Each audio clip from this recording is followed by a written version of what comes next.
Hi friends, ప్రపంచంలోనే గొప్ప scientist అంటే మనకు గుర్తొచ్చేది Einstein, Newton, Stephen Hawking and C V Raman గారు. ఇలా చాలామంది. వీళ్ళందరూ విశ్వానికి సంబంధించిన ఆవిష్కరణలు చేసి, కొన్ని పరిశోధనలు చేసి దాని అర్థాన్ని, సూత్రాన్ని మనకు చెప్పారు. ఇవన్నీ మనకి ఉపయోగపడవచ్చు, అర్థం కాకపోవచ్చు. కానీ మనకి ఎక్కువగా ఉపయోగపడే ఆవిష్కరణల పరంగా, ఇప్పుడు మనం ఉపయోగిస్తున్న టెక్నాలజీ పరంగా చూసుకుంటే మోస్ట్ బ్రిలియంట్ పర్సన్ ఒకరున్నారు. అతన్నే మాస్టర్ ఆఫ్ లైట్నింగ్గా పిలుస్తారు. అతని పేరే నికోలా టెస్లా. వైర్లెస్ ద్వారా ప్రజలందరికీ కరెంట్ అందించాలని కలల కన్నా గొప్ప వ్యక్తి.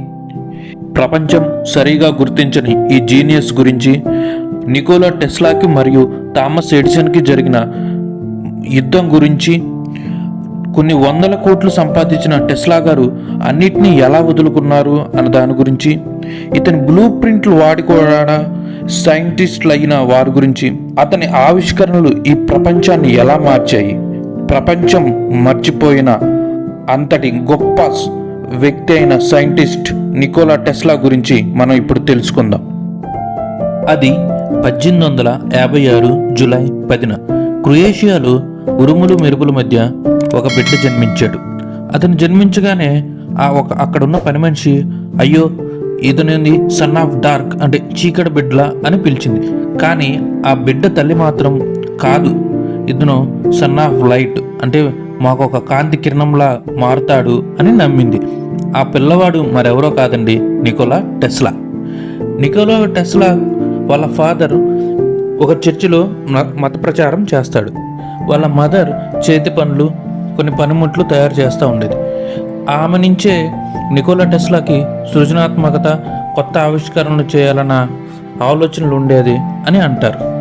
అప్పట్లో అబ్బాయిలు కొన్ని సంవత్సరాల తర్వాత ఆర్మీలో కానీ చర్చిలో కానీ పని చేయాలి.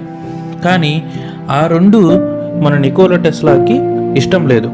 తనకి ఇంజనీరింగ్ చేయాలి, ఏదో కనిపెట్టాలి, ఈ కరెంటు, ఆల్టర్నేట్ కరెంట్ దాని మీదే ఎక్కువ శ్రద్ధ ఉండేది. అయితే వాళ్ళ ఫాదర్కి నచ్చదు, అతను చర్చిలో కానీ ఆర్మీలో కూడా చేరాలనేది వాళ్ళ ఫాదర్ నిర్ణయం. అయితే ఒకప్పుడు ఆ ప్రాంతంలో కలరా వ్యాప్తి చెందిద్ది. ఆ కలరా వ్యాప్తి చెందినప్పుడు టెస్లా జ్వరంతో చచ్చిపోయే బతుకుతామా అన్న పరిస్థితిలో ఉంటాడు. అప్పుడు టెస్లా వాళ్ళ నాన్నతో ఇలా అంటాడు, నాన్న నేను కానీ బతికితే నేను ఇంజనీరింగే చేస్తాను, నాకు అదే ఇంట్రెస్ట్ అని చెప్తాడు. అట్టి పరిస్థితిలో ఉన్న కొడుకును చూసి ఆ తండ్రి, సరే నీకు నయమైతే నువ్వు ఇంజనీరింగే చెయ్యి అంటాడు. అప్పుడు ఆస్ట్రియాలో ఉన్న ఒక యూనివర్సిటీలో తను ఇంజనీరింగ్ చేయడానికి టెస్లా వస్తాడు. టెస్లాకి చాలా తెలివితేటలు, జ్ఞాపక శక్తి చాలా ఎక్కువ. అతను ఇంటిగ్రల్ క్యాలిక్యులేషన్స్ కూడా మైండ్లోనే క్యాలిక్యులేట్ చేసేవాడు. అంతటి మేధాశక్తిని చూసి అక్కడుండే ప్రొఫెసర్లు కూడా చాలా అప్రిషియేట్ చేస్తూ ఉంటారు. అయితే ఇదంతా కొంతకాలంలోనే తను మసకబారిపోయేలా చేసుకుంటాడు. అతనికి 2వ సంవత్సరంలో ఒక జూదము అలాంటి అలవాట్లు అవి చదువుని కొద్దిగా అశ్రద్ధ చేస్తాడు.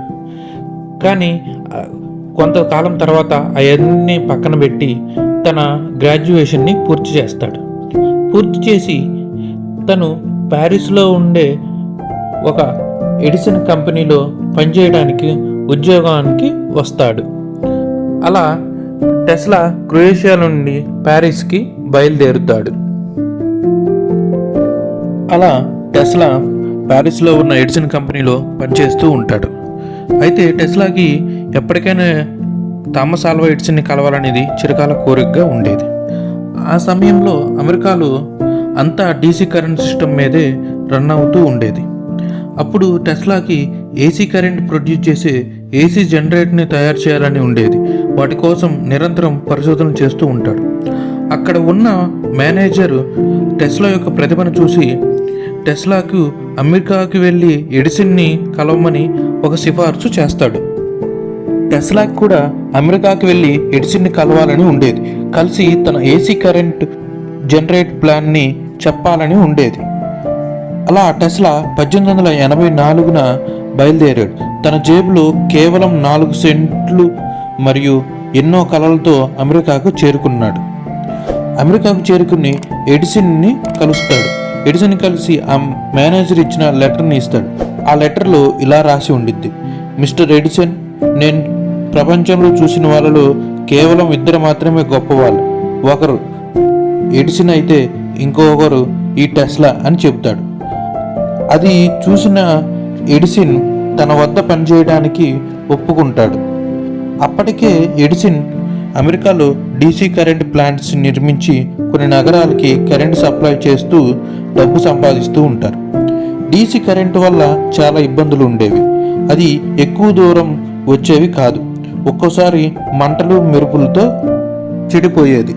అయితే అది ఎక్కువ దూరం ప్రయాణించాలంటే మన చేతి అంతా వైశాలి ఉన్న వైర్లు కావాలి. అయితే అది చూసి టెస్లా తన దగ్గర ఉన్న ఏసీ జనరేట్ ప్లాన్ని ఎడిసన్కి చెప్తాడు. అయితే అది విన్న ఎడిసన్ ఇది తన సామ్రాజ్యాన్ని దెబ్బతీస్తుందేమోనని అనుకొని అలాంటి ఏమీ వద్దు అని టెస్లాకి చెప్తాడు. నువ్వు ముందు ఈ డీసీ కరెంట్లో ఏమేమి లోపాలు ఉన్నాయో అది సరిచేయి. ఒకవేళ నువ్వు సరిచేస్తే నీకు బహుమానంగా $50,000 ఇస్తానని ఎడిసన్ చెప్తాడు. అది విని టెస్లా రేయింబగళ్ళు తిండి నిద్రలు మానేసి ఆ లోపాలు ఏమేమి ఉన్నాయో కనిపెట్టి దాన్ని సరిచేసే పనిలో ఉంటాడు. అలా లోపాలు కనిపెట్టి సరిచేస్తాడు. అయితే సరిచేసాక టెస్లా ఎడిసన్ని అడుగుతాడు, నా బహుమానం ఏది అని. అప్పుడు ఎడిసన్ ఇలా అంటాడు, అయ్యో ఇదంతా ఉత్త జోక్, ఇవన్నీ నువ్వేం పట్టించుకోవద్దు అంటాడు. అది విన్న టెస్లా కోపంతో తన ఉద్యోగంలో నుంచి బయటకు వచ్చేస్తాడు. ఉద్యోగం వదిలేశాక బ్రతకడం కోసం టెస్లా ఎలక్ట్రిక్ కేబుల్స్ అమర్చబడే గోతులు తవ్వడానికి పనిలో చేరాడు. మరోపక్క తన యొక్క ఏసీ పవర్ సిస్టమ్ని తయారు చేయడానికి కావాల్సిన డబ్బు కోసం పెట్టుబడి పెట్టే వాళ్ళ కోసం వెతుకుతూ ఉంటాడు. అలా 1 సంవత్సరం పాటు చిన్న చితక పనులు చేసుకుంటూ ఉండేవారు. కొంతకాలానికి టెస్లా ఐడియా నచ్చి కొంతమంది పెట్టుబడి పెట్టడానికి వచ్చారు. దాంతో టెస్లా కూడా ఒక ల్యాబొరేటరీ నిర్మించుకున్నారు. దాంట్లో తను ఎప్పుడు కలగనే ఏసీ కరెంట్ సిస్టమ్ తయారు చేసే పనిలో పడ్డారు. అలా ఇప్పుడు మనం ఉపయోగిస్తున్న ఏసీ పవర్ సిస్టమ్ని డెవలప్ చేశాడు. కొంత వ్యవధిలోనే టెస్లా కనిపెట్టిన AC generator, AC transmitter, alternate current transformers, power systems, AC Motors ఇలా వాటి మీద రకరకాల ప్రయోగాలు చేసి 22 పేటెంట్లు తీసుకున్నాడు.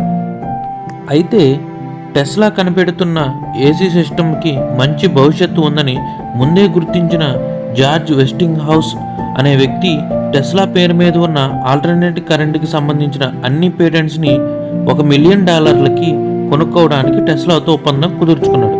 అంతేకాదు టెస్లా తయారు చేసిన ఏసీ జనరేటర్తో ప్రొడ్యూస్ అయ్యే ప్రతి హార్స్ పవర్కి $2.5 టెస్లాకు అందేలా కాంట్రాక్ట్ కుదుర్చుకుంటారు. దీంతో ఒక్కసారిగా టెస్లా ధనవంతులైపోయారు. ఆయన పేరు అమెరికా అంతా మారుమోగిపోయింది. ఏసీ పవర్ని చాలా తక్కువ ఖర్చుతో ఎక్కువ దూరానికి పంపగలరు. అందులోనూ డీసీ పవర్ సిస్టమ్తో పోలిస్తే ఆల్టర్నేట్ కరెంటింగ్ పవర్ సిస్టంలో చాలా లాభాలు, ఉపయోగాలు ఉండటంతో అందరూ ఏసీ పవర్ వైపు మొగ్గు చూపారు. అయితే ఇక్కడే మొదలైంది. ఎడిసన్కి వ్యాపారానికి ఇది పెద్ద నష్టానికి తెచ్చిపెట్టేటట్టు ఉంది. ఇప్పుడు ఎడిసన్కి టెస్లాకి మధ్య యుద్ధం మొదలైంది. అప్పట్లో దీనిని వార్ ఆఫ్ కరెంట్స్ అని అనేవారు. ఎడిసన్కి నష్టాన్ని తెచ్చిపెడుతున్న ఏసీ కరెంట్ ఆపేయడానికి ఎడిసన్ చాలా రకాలుగా ప్రయత్నిస్తాడు. ఏసీ కరెంటు వాడటం వల్ల చాలా ప్రమాదకరమని, ఏసీ కరెంటును ఎంత ప్రమాదకరమో తెలియజేయడానికి వీధుల్లో ప్రజలందరి ముందు కుక్కలకి, గుర్రాలకి, ఏనుగులకి ఏసీ కరెంటుతో షాక్ ఇచ్చేవాడు. దాంతో ఆ జీవులన్నీ అక్కడికక్కడే చనిపోయాయి. అంతేకాదు జైల్లో ఖైదీలకి శిక్ష విధించడానికి ఏసీ కరెంటుతో కూడిన ఒక ఎలక్ట్రిక్ చైర్ను కూడా తయారు చేశారు. ఏసీ కరెంట్ తగిలితే చావు ఎంత భయంకరంగా ఉంటుందో ప్రపంచానికి చూపించాడు. కానీ ఎడిసన్ చేసిన ఆ ప్రయత్నాలు ఏమీ ఫలించలేదు. ఏసీ కరెంటు వల్ల ప్రమాదం లేదని నిరూపించాలనుకున్నాడు టెస్లా. అప్పుడు టెస్లా కాయిల్ అనే ఒక పరికరాన్ని తయారు చేసి దాని ద్వారా కొన్ని లక్షల వోల్ట్ల విద్యుత్తుని తన శరీరం గుండా పంపించుకొని ప్రజలందరికీ చూపించాడు. ఇలా ప్రజలందరికీ ఏసీ కరెంటు మీద నమ్మకం కలిగింది. అలాగే టెస్లా నయాగ్రా వాటర్ ఫాల్స్కి టర్బైన్లు ఏర్పాటు చేసి ఏసీ జనరేటర్ల ద్వారా ఎలక్ట్రిసిటీ ప్రొడ్యూస్ చేయడమే కాకుండా ఆ పవర్ని నయాగ్రా నుండి సుమారుగా 580 కిలోమీటర్ల దూరంలో ఉన్న న్యూయార్క్ క్వాలిటీ కొన్ని ప్రాంతాలకి కూడా పంపగలడు. దాంతో డీసీ కరెంటుతో పనిచేస్తున్న కంపెనీ నష్టాలకు వెళ్ళిపోయింది. అలా ఎడిసన్కి టెస్లాకి మధ్య యుద్ధం ముగిసింది. ఎడిసన్ కరెంట్ సామ్రాజ్యం మొత్తం టెస్లా చేతులకు వెళ్ళిపోయింది. ఈ యుద్ధంలో నికోలా టెస్లా విజేత అయ్యాడు. అలా ఒకానొక సమయంలో $50,000 ఇవ్వకుండా మోసం చేసిన ఎడిసన్పై టెస్లా విజయం సాధించాడు. కానీ ఒకానొక సమయంలో టెస్లాకి పెట్టుబడి పెట్టిన వెస్టింగ్ హౌస్ కంపెనీ నష్టాలకు వెళ్ళిపోయింది. మూతపడి పరిస్థితికి చేరుకుంది. అదే జరిగితే అందరికీ ఉపయోగపడే ఏసీ పవర్ సిస్టమ్ ఆగిపోతుంది. కాబట్టి వెస్టింగ్ హౌస్ కంపెనీ జనరేట్ చేసే ప్రతి హార్స్ పవర్కి $2.5 ఇవ్వాలి అన్న కాంట్రాక్ట్ని టెస్లానే తను సొంతంగా రద్దు చేసుకుంటాడు. ఇలా వెస్టింగ్ హౌస్ కంపెనీని కాపాడతాడు. ఒకవేళ ఆ కాంట్రాక్ట్ని రద్దు చేసుకోకపోతే టెస్లాకు $300 బిలియన్ ప్రపంచంలో అత్యధిక ధనవంతుల్లో ఒకరిగా ఉండేవారు. తనకు డబ్బు ముఖ్యం కాదని, ప్రజలు చేసే పనిని సులభతరం చేయడమే తన జీవిత లక్ష్యమని అనేవారు. ఒకానొక సమయంలో టెస్లా ప్రపంచంలోనే ప్రాముఖ్యుడిగా పేరు పొందాడు. అలాంటి సమయాల్లో టెస్లాని కలవడానికి ఎందరో రాజకీయ నాయకులు, ప్రముఖులు, ఆఖరికి సినీ నటులు, సినీ హీరోయిన్లు కూడా చాలామంది వెంపర్లాడుతూ వేచి చూస్తూ ఉండేవారు. కానీ వాటన్నిటినీ టెస్లా పట్టించుకునేవాడు కాదు. కేవలం తన ప్రయోగాల మీదే నిమగ్నమై అయ్యేవారు. కావాల్సిన డబ్బు ఉండటంతో ఆ డబ్బంతా తన పరిశోధనలకు ఖర్చు చేసేవాడు. తనకంటూ ఒక ల్యాబొరేటరీ ఏర్పాటు చేసుకుని నిరంతరం ఆ ల్యాబొరేటరీలు పనిచేస్తూ ఉండేవాడు. అలా రేయింబగలు కష్టపడి అతను ఎన్నో ఆవిష్కరణలు చేశాడు. కానీ ఇప్పుడే టెస్లా జీవితంలో అనుకోని దెబ్బ తగిలింది. ఒకరోజు హఠాత్తుగా టెస్లాకు సంబంధించిన ల్యాబ్లో అగ్ని ప్రమాదం జరిగి మొత్తం తగలబడిపోయింది. ఎన్నో సంవత్సరాల నుండి కష్టపడి ఆయన కనిపెట్టిన రీసెర్చ్ పేపర్స్, పరిశోధనకు సంబంధించిన డిజైన్స్ అన్నీ కాలి బూడిదైపోయాయి. సంఘటనతో టెస్లా ఆర్థిక పరిస్థితి మళ్ళీ సాధారణ స్థాయికి వచ్చేసింది. మనమందరం రేడియో కనిపెట్టింది ఎవరు అనగానే మార్కోని అని అంటాం. కానీ అంతకన్నా ముందే వైర్లెస్ కమ్యూనికేషన్ మీద టెస్లా ఒక పేటెంట్ కూడా తీసుకున్నాడు. అయితే మార్కోని కూడా టెస్లాకి సంబంధించిన వైర్లెస్ కమ్యూనికేషన్ ఆధారంగానే రేడియో తయారు చేశాడు. కానీ దీని గురించి టెస్లా పెద్దగా పట్టించుకోలేదు. మార్కోని తనకు సంబంధించిన 17 పేటెంట్లు వాడుకున్నాడని టెస్లా ఒకనొక సమయంలో చెప్పారు. అది 1898లో టెస్లా మరొక కొత్త ఆవిష్కరణ చేశారు. అది ఒక చిన్న బోటుకి ఎటువంటి వైర్లు లేకుండా రిమోట్ కంట్రోల్ సహాయంతో నడపగలిగాడు.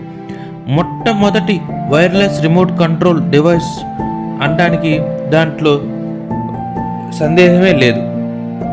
ఎటువంటి వైర్ కనెక్షన్లు లేకుండా కదులుతున్న బోట్ను చూసి అప్పటి ప్రజలు టెస్లాకి ఏదో టెలిపతి శక్తులు ఉన్నాయని, లేదంటే ఏదో మ్యాజిక్ చేశాడని అది అనుకునేవారు.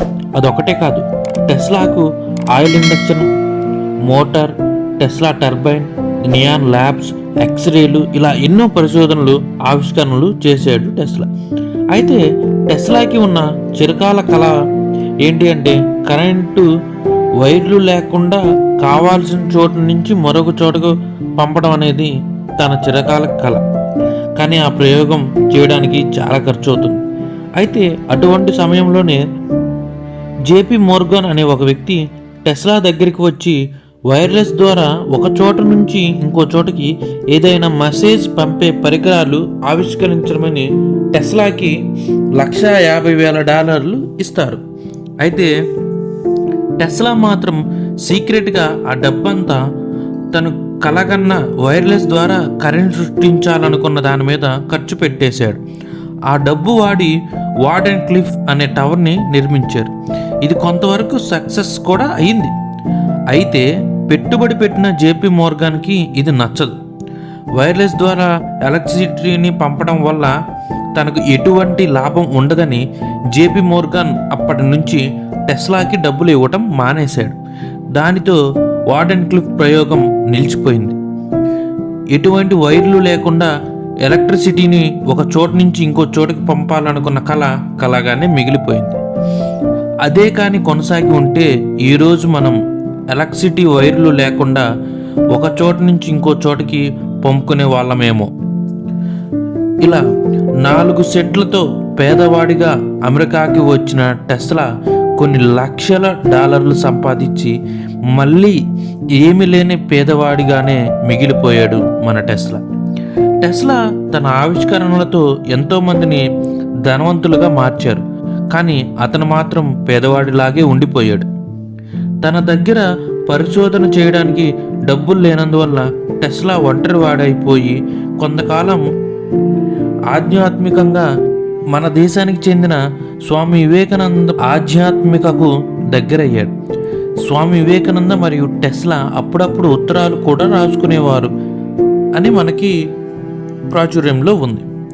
టెస్లా భవిష్యత్తులో రాబోతున్న టెక్నాలజీని ముందుగానే ఆలోచించేవాడు.